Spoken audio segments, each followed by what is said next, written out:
Assalamualaikum warahmatullahi wabarakatuh. Perkenalkan, saya Amanah Lila Khalifah, NIM 17004. Di sini saya akan membahas mengenai karsinoma mamae lobular. Kanker payudara lobular invasif yang juga disebut sebagai karsinoma payudara lobular infiltrasi adalah subtipe kanker payudara yang mulai tumbuh di dalam kelenjar susu. Ini merupakan jenis kanker payudara invasif kedua yang paling umum setelah kanker duktus infiltrasi yang terdiri dari 5-10% dari semua lesi yang invasif. Ada beberapa faktor risiko yang diduga menjadi penyebab dari adanya kanker payudara. Ada 2 faktor risiko, faktor yang dapat diubah dan faktor yang tidak dapat diubah. Contoh yang tidak dapat diubah, misalnya umur yang lebih dari 45 tahun, menarke di usia dini, lalu menopause pada usia lanjut, dan juga pada riwayat keluarga, serta riwayat penyakit payudara yang jinak. Lalu, untuk faktor yang dapat diubah, misalnya riwayat kehamilan, obesitas, dan konsumsi lemak yang tinggi, penggunaan hormon dan kontrasepsi, lalu dengan konsumsi alkohol dan juga rokok, serta adanya riwayat paparan radiasi. Etiologi dari CA lobular mamae invasif diantaranya yang pertama, adanya peran inaktivasi ecadherin dalam pengembangan lesi lobular dan karsinoma lobular in situ dan hiperplasia lobular atipikal yang menjadi prekursor non-obligat untuk pengembangan kanker invasif.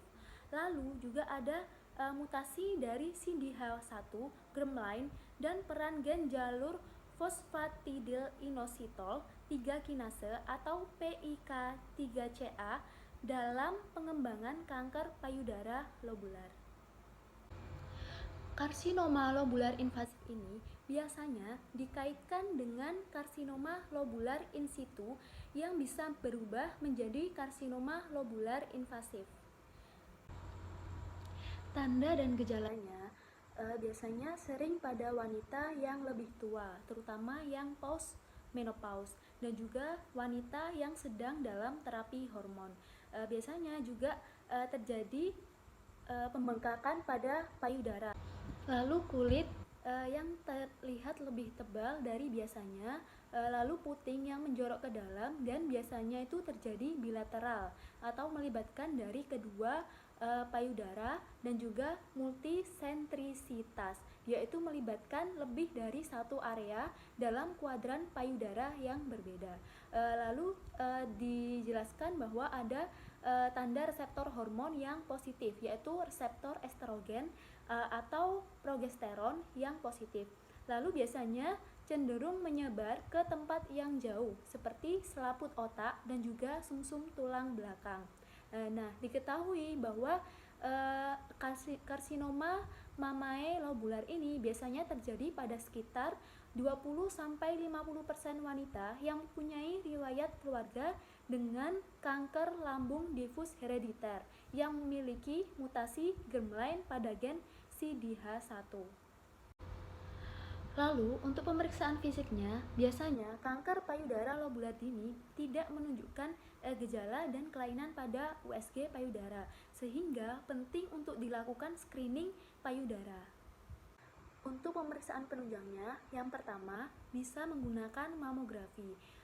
Kanker lobular invasif cenderung tetap diam secara klinis dan lolos dari deteksi mamogram atau pemeriksaan fisik sampai penyakit terdeteksi pada stadium lanjut, sehingga sulit untuk dilakukan dengan mamogram.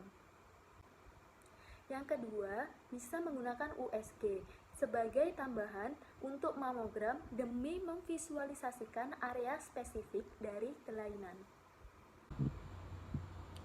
Lalu bisa menggunakan MRI payudara, bisa berguna untuk mendeteksi multivokalitas atau kehadiran 2 atau lebih kanker dalam kuadran payudara yang sama dan multisentrisitas serta memperkirakan dari ukuran tumor. Selanjutnya, bisa menggunakan biopsi payudara. Nah, ini dilakukan melalui panduan radiologi untuk mendapatkan jaringan untuk histologi. Untuk terapinya, yang pertama bisa dilakukan operasi. Biasanya dilakukan pada yang belum menyebar ke daerah yang jauh. Nah, biasanya ini melibatkan lumpektomi atau mastektomi. Lumpektomi yaitu operasi untuk pengangkatan dari benjolannya, sedangkan mastektomi yaitu mengangkat dari payudaranya. Nah, biasanya setelah dilakukan lumpektomi bisa dilakukan radioterapi jika tumor payudara besar dan atau kelenjar getah bening aksila telah disebar oleh kanker. Selanjutnya, bisa dilakukan kemoterapi untuk mengurangi resiko kekambuhan penyakit dan memperpanjang kelangsungan hidup jangka panjang. Lalu juga bisa dilakukan terapi endokrin. Nah, ini diberikan jika tumor positif untuk reseptor estrogen dan atau progesteron. Selanjutnya, bisa melakukan konsultasi rutin untuk melakukan pemeriksaan fisik dan melaporkan gejala-gejala penyakit yang mencurigakan ke dokter. Lalu juga bisa dilakukan mamogram, masih dijadwalkan setiap tahun untuk menindaklanjuti karena pasien mungkin masih mengalami kanker payudara yang baru dikembangkan. Sekian, terima kasih atas perhatiannya. Wassalamualaikum warahmatullahi wabarakatuh.